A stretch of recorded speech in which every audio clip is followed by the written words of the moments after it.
विजयपुर में होने जा रहे चुनाव में गजब का नजारा देखने को मिल रहा है। दोनों ही पार्टियों के बड़े बड़े चेहरे मैदान में उतर आए हैं और अपने प्रत्याशी का प्रचार प्रसार करने में कोई कमी नहीं छोड़ना चाह रहे हैं। इसी क्रम में भाजपा पार्टी के प्रदेश अध्यक्ष वीडी शर्मा घर घर जाकर लोगों से वोट मांग रहे हैं और मध्य प्रदेश के सीएम डॉक्टर मोहन यादव लगातार विजयपुर विधानसभा के अलग अलग गाँव जनसभा को संबोधित कर रहे हैं और आश्वासन दे रहे हैं कि हमारी सरकार आपके साथ है और आपको एक विधायक नहीं मंत्री देंगे जो आपके क्षेत्र का विकास करेगा।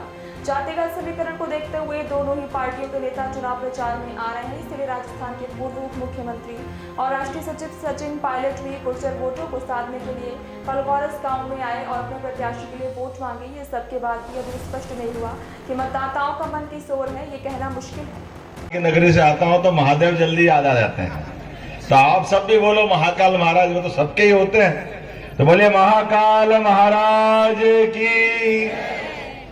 आज की सभा में पहले तो देरी से आने की दो हाथ जोड़ के माफी मांगता हूं, क्षमा मांगता हूं और आपका आशीर्वाद मिलेगा। हमारे प्रत्याशी जो अभी अभी आपके बीच गए, मैंने इतने सारे नेता देखे। माननीय अध्यक्ष जी, जोरदार ताली बजाओ अध्यक्ष जी के लिए, माननीय वीडी शर्मा जी के लिए, हमारे शुभंकर अध्यक्ष और माननीय सीताराम जी भोले वाले। और अब तो सीताराम का जमाना, अयोध्या में राम राम हो गया, या सीताराम, जोरदार ताली बजाओ अपने चारों तरफ से। सीताराम जी उठ के चले, जो कर रहा हूं, आपका भैया हेलीकॉप्टर लाया, मेरे साथ ले चलेंगे धूमधाम से। हमारे भाई बहन अगर हेलीकॉप्टर में नहीं बैठे तो कौन बैठेगा। ये भाजपा की सरकार है और बाबूलाल जी मेवाड़ के लिए भी जोरदार तालियां बजाओ अपने लिए, अपने इस भाव के लिए, पूरे मंच के लिए। थोड़ा समय कम पड़ रहा है, हमारी बहन जी सरला से लेकर के प्रदीप जी तक सब विधायकों के लिए, सारे पूर्व विधायक के लिए, सारे नेताओं के लिए। मैं आपकी जानकारी के लिए भी बता रहा हूं, आप सब भी याद रखना, मैंने सीताराम जी को हेलीकॉप्टर में लेने की बात कही है तो मजाक में नहीं कही, और आपको भी अधिकार दिया है। आप में से इस पूरी सभा में जवाबदारी के साथ कह रहा हूं, कोई के भी घर में अगर कोई बीमार हो जाए अचानक और डॉक्टर के पास ले गए, छोटे हॉस्पिटल में ले गए और बीमार को ले जाने के बाद लगा के इसको ग्वालियर पहुंचाना है, इंदौर, भोपाल, दिल्ली पहुंचाना, ज्यादा बीमार है तो केवल आयुष्मान कार्ड चाहिए। उसके बाद कलेक्टर और डॉक्टर डिसाइड करेंगे, हेलीकॉप्टर फोकट में आएगा। ये हमारी सरकार ने तय किया। हेलीकॉप्टर को कोई पैसा देने की जरूरत नहीं है, ये जनता की सरकार है, आपकी सरकार है। हमारा कोई भाई, बेटा, माँ, बाबा कोई बीमार अगर हो जाए तो जान ज्यादा जरूरी कि हेलीकॉप्टर का किराया ज्यादा जरूरी है। जान मिलना चाहिए, उसको इलाज मिलना चाहिए। ये संवेदना हमारी सरकार ने दी है, ये हमारे मन में भाव है। कांग्रेस के लोग तो, उनके नेता 30-40 साल से हेलीकॉप्टर घर में उतारते, घर में, अपने घर में उतार के घर से उड़ा के ले जाते। पड़ोस में कोई बीमार हो जाए या अच्छा है, भूल से भी उनने अधिकार नहीं दिया। ये उनका छोटा मन है। हमारा तो मन ये है, मेरा बस चले तो यही हवेटा खुलवा दो आप सबके लिए, कोई तकलीफ नहीं इस बात की। अरे हमारे लिए अब हेलीकॉप्टर, हवाई जहाज कोई बहुत बड़ी बात नहीं।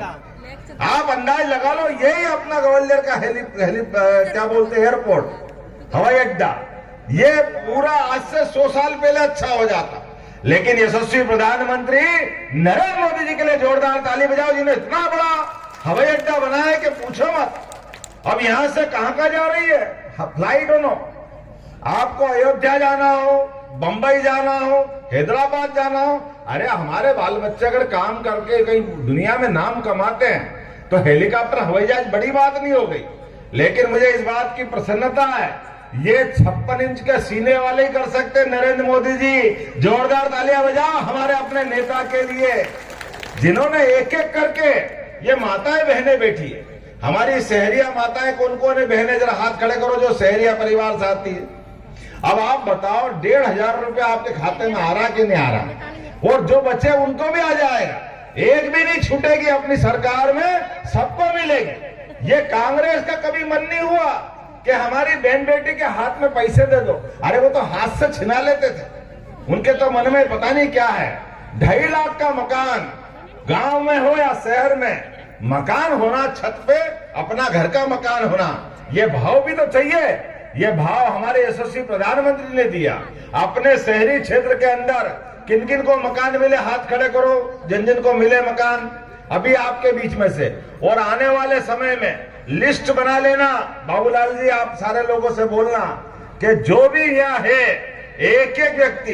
अच्छा, गोवर्धन पूजा में कौन कौन शामिल हुआ, जरा हाथ खड़ा करो। गोवर्धन पूजा जिन जिनके घर में होती है, गाय भैंस जिसके घर में होती है हाथ करो, जिनके घर में गाय भैंस। आप इतनी बड़ी संख्या में, आप चिंता मत करो। ये गेहूं के ऊपर बोनस, धान के ऊपर ये तो बोनस देते ही हैं। कृषि विकास दर के आधार पर हमारी फसल के लिए प्रोत्साहन देते ही देते हैं, लेकिन आने वाले समय में दूध के ऊपर भी बोनस देगी। दूध के ऊपर अपनी सरकार ये दूध को प्रोत्साहन देने के लिए। अरे इस देश में दूध दही की नदियां बहती है। भगवान गोपाल कृष्ण, मैंने सुना है मथुरा से नंद बाबा की 1 लाख गायें आपके यहां तक आती थी कि नहीं आती थी? गोरस तक बताते हैं वो गिर गाय गौ माता, इनके जमाने में गौ माता को काट के ले जाओ, कोई पूछने वाला नहीं था। हमारे जमाने में अब करके देखे, 7 साल की सजा कराएंगे, 7 साल की सजा। कोई गौ माता की तरफ देख के रहे। ये हमारी गौ माता है, 33 करोड़ देवी देवता का वास जिसमें। प्रत्येक व्यक्ति जिसकी अपने यहाँ, हम खेती किसानी वाले लोग, गोवंश के बिना कभी कोई कल्पना कर सकता है? गौ माता